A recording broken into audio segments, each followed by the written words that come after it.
Okay, so we are currently under a 3 out of 5 risk for severe weather today. We have a 2% chance for tornadoes, so it's really not that big of a threat. Our main threat that we are under right now is damaging wind gusts, possibly up to 65 miles an hour. So I am out here going to set up my anemometer, but I figured I would just make a short video showing you guys how I install my anemometer on my car. It's so humid out, it's not even funny. There's a line of thunderstorms that is coming in from the southwest. You actually can't really see the structure too well.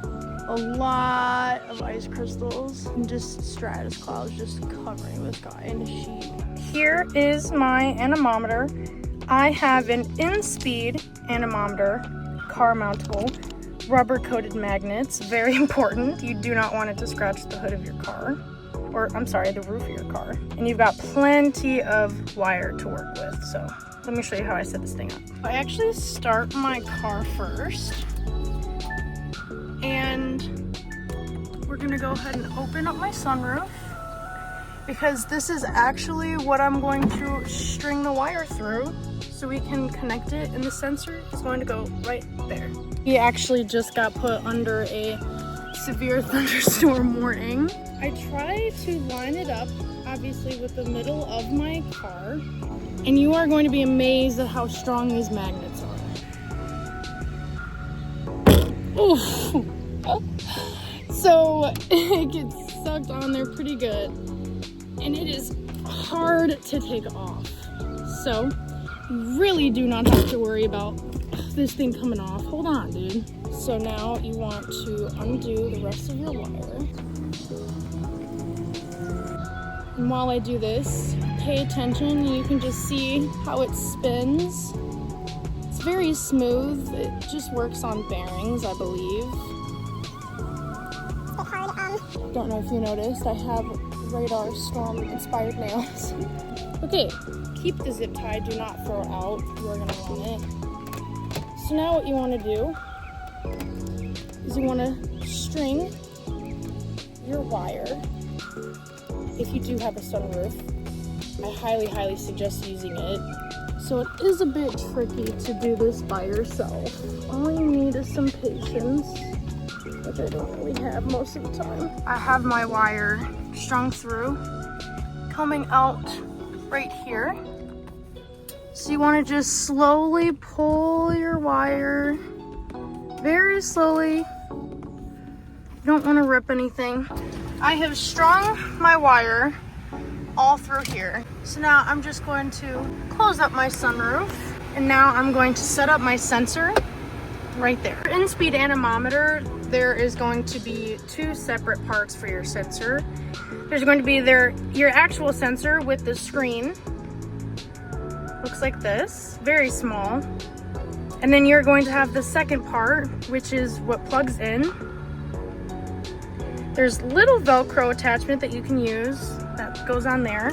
So how I set it up, just push like that. I'm going to take this and I'm going to line it up just like that in the back. And I'm going to slide it in. Now that this is set up, this is what it looks like, and it's very sturdy. I have no problems with it moving at all, really. And they do also give you extra cord for this, but I don't use it at all because I don't need it. This is just how I like to roll it up. I like to leave myself a little tail for the plug-in. So now I'm going to show you what happens when you plug in. Immediately you start getting readings. So there's a few different settings here. Obviously on the top here, this is going to be your current readings and what it's picking up right now. So you can see as it spins, it gives readings back. And now I just keep the extra right here. Now I have it set on max. The max that my Inspeed Anemometer can detect is 125 miles an hour. Now that's gonna be more than anything I'll ever do in the near future. But all you got to do to shuffle through is press. So I actually am still getting a little bit familiar with all these other settings, so I'm not too sure what they all are.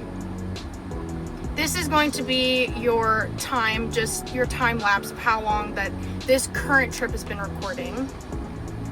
So your distance, this is the average speed that it's been measuring, and back to the max.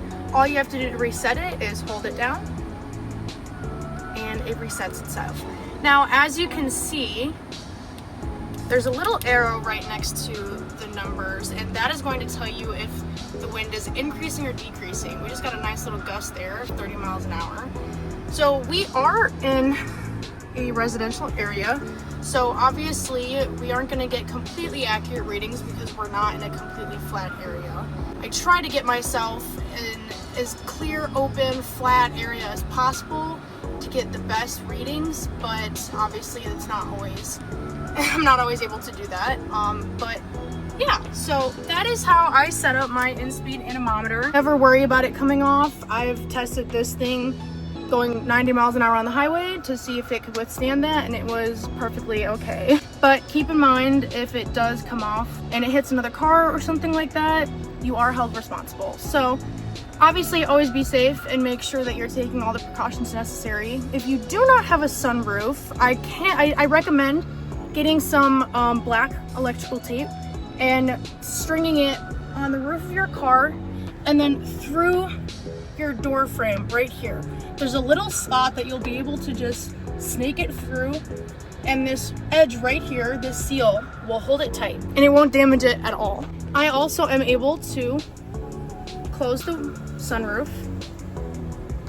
As you can see, it's closed, and I open it up.